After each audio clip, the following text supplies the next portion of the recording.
ஆண்டவர் இயேசு கிறிஸ்துவுக்குள் அருமையானவர்களே, இறைவார்த்தை பகிர்வு நிகழ்விற்கு உங்கள் அனைவரையும் அன்போடு வரவேற்கிறேன். இன்றைய இறைவார்த்தை பகிர்வு நிகழ்வில முதல் வாசகமாக திருத்தூதர் பணிகளிலிருந்து நமக்கு செய்திகள் கொடுக்கப்பட்டிருக்கிறது. இதிலே அவர்கள் எவ்வாறு பவுலை காண சென்றார்கள், மற்றவர்கள் பவுலை காண எந்தெந்த வழியாக சென்றார்கள், எப்பொழுது பவுலை கண்டார்கள், அவர் எங்கே தங்கி இருந்தார்கள், அவர்கள் கடவுளுடைய காரியத்திற்காக தாங்கள் மேற்கொண்ட ஒவ்வொரு முடிவையும், ஒவ்வொரு செயலையும், ஒவ்வொரு பயணத்தையும் முதல் வாசகத்திலே எடுத்து கூறியிருக்கிறார்கள். இது கடவுளுக்காக நாம் மேற்கொள்கின்ற பயணத்தின் பொழுது எவ்வளவு இடையூறுகள் வரும், எங்கே காத்திருக்க வேண்டும், எத்தனை நாள் பயணம் செய்ய வேண்டும், அதாவது பவுலை காணுவதற்காக அவர்கள் மேற்கொண்ட அந்த பயணத்தை பற்றி கூறியிருக்கிறது.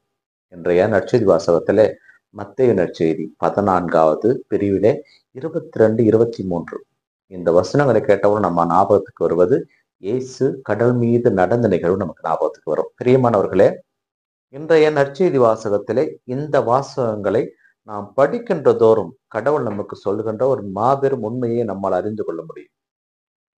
இயேசு கிறிஸ்து அவர்களை எல்லாம் அவருக்கு முன்பதாகவே அக்கறைக்கு செல்ல பணித்துவிட்டு அவர் கடவுளிடம் தனியாக ஜெபிக்க சென்றார் என்று மத்திய நற்செய்தியெல்லாம் நமக்கு பதிவு செய்திருக்கிறார். அப்பொழுது அவர்கள் சென்று கொண்டிருக்கின்ற பொழுது 4ஆம் காவல் வேளையில், என்றால் ஏறத்தாழ அதிகாலையில் இருக்கும்.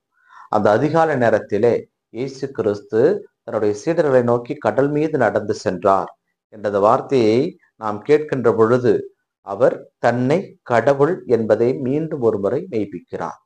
ஏனென்றால் கடல் மீது நடக்கிறார், தண்ணீர் மீது நடக்கிறார். ஏனென்றால் தண்ணீரில் கால் நனையாமல் இஸ்ரவேல் மக்கள் எகிப்தை விட்டு கானான் தேசம் கடந்த கதையை நாம் கேள்விப்பட்டிருப்போம். ஆனால் இங்கே கடவுள் தண்ணீர் மீது நடக்கிறார். அவர்களுடைய பாதம் தண்ணீரில் படவில்லை, தரையில் பட்டது. இங்கே கடவுள் தண்ணீர் மீது நடக்கிறார். இந்த செய்தியை நாம் பார்க்கின்ற பொழுது சாதாரணமாகவே கடலிலே போகின்ற பொழுது 4ஆம் காவல் வேளையிலே எல்லாம் தூக்க மயக்கத்தில் இருப்பார்கள். பொதுவாக யூதர்களுடைய நம்பிக்கை என்னவென்றால் கடல், காற்று, இருட்டு இவையெல்லாம் பேய்கள் இருக்கின்ற இடம், பேய்கள் நடமாடுகின்ற இடம்.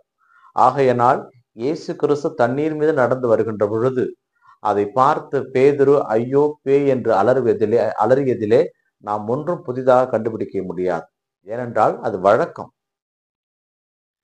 எல்லாருக்குமே அந்த பயம் வரும்.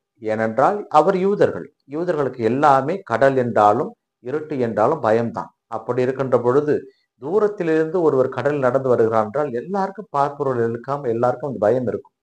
இருந்தாலும் இங்கே நமக்கு ஏற்படுகின்ற கேள்வி ஒன்று, இயேசு அவர்களை பார்த்து நான் தான், அஞ்சாதீர்கள் என்று சொல்லுகிறார். அப்படியானால் அத்துணை சீடர்களும் அமைதியா இருக்க பேதுரு மட்டும் ஆண்டவரே அப்படி நீர்தாம் என்றால் நானும் உம்மீது கடல் மீது இறங்கி நடந்து வர எனக்கு கட்டளையிடும் அப்படின்னு சொல்றார். அப்படி சொல்லுகின்ற பொழுது இயேசு கிறிஸ்துவும் வா என்கிறார். பேதுரு கடல் மீது இறங்கி நடக்கிறார். மத்தேயு நற்செய்தியில் அப்படிதான் பதிவு செய்கிறார், நடக்கிறார். ஆனால் பெரும் காற்று வீசியதை கண்டு பயந்து அச்சமுற்று கடலிலே முழுகின்ற பொழுது ஐயோ ஆண்டவரே என்னை காப்பாற்றும் என்று கரங்களை உயர்த்துகிறார். பிரியமானவர்களை, இந்த நிகழ்வை தான் சிந்திக்க கடவுள் என்று நமக்கு அழைப்பு விடுக்கிறார். நீர்தாம் என்றால் நானும் நடந்து வர எனக்கு கட்டளையிடும் என்று சொன்ன அதே பேதுரு முழுகும் போது மட்டும் எப்படி ஆண்டவர் என்னை காப்பாற்றும் என்று சொன்னார். இந்த நம்பிக்கை எங்கே போயிற்று?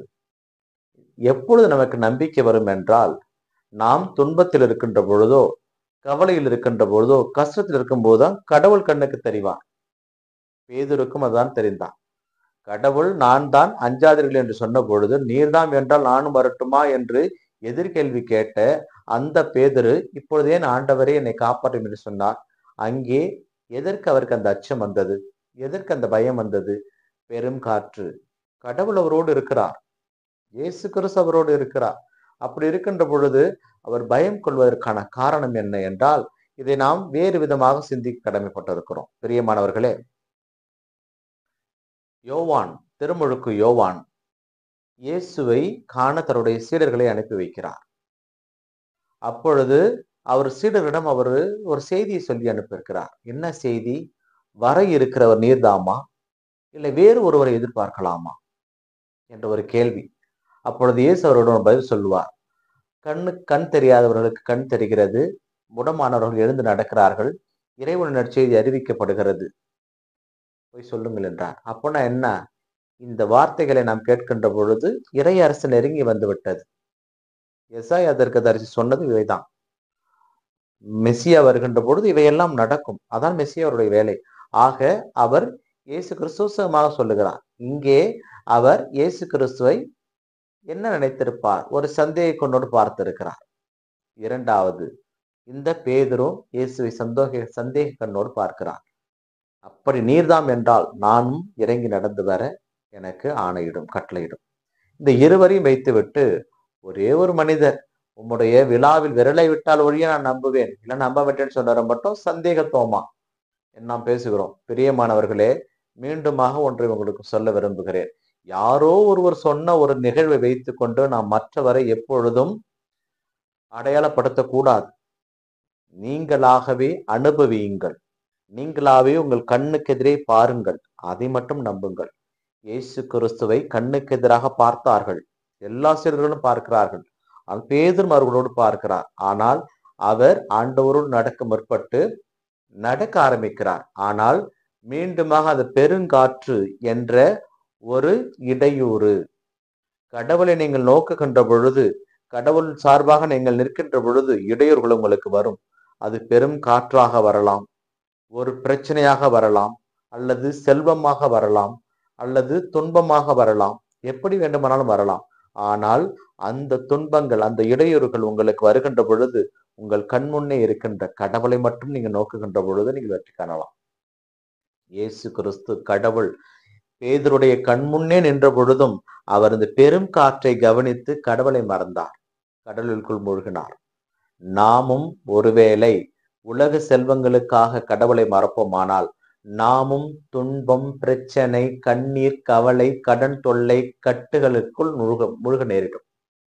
என் கடவுள் இருக்கிறார், என் ஆண்டவர் இருக்கிறார் என்ற நம்பிக்கையோடு கடவுளை நீங்கள் பற்றிக் கொள்வீர்களானால் அந்த கடவுள் உங்களுக்கு ஆசீர்வாதம் கொடுக்க காத்து கொண்டிருக்கிறார். ஏனென்றால் அந்த கடவுள் உயிர் வாழ்வோருடைய கடவுள். நம் கடவுள் உயிர் வாழ்வோருடைய கடவுள்.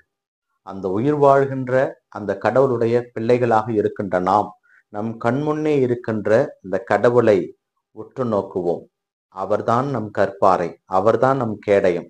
அவர் நம்மை ஒருபோதும் எந்த இடத்திலும் விட்டு கொடுக்க மாட்டார், நம்மை விழ வைக்கவும் மாட்டார். ஏனென்றால் அவரை நீங்கள் நோக்கும் தோறும் பகலிலே சூரியன் உங்களை தீண்டாது, இரவிலே சந்திரனும் உங்களை தீண்டாது.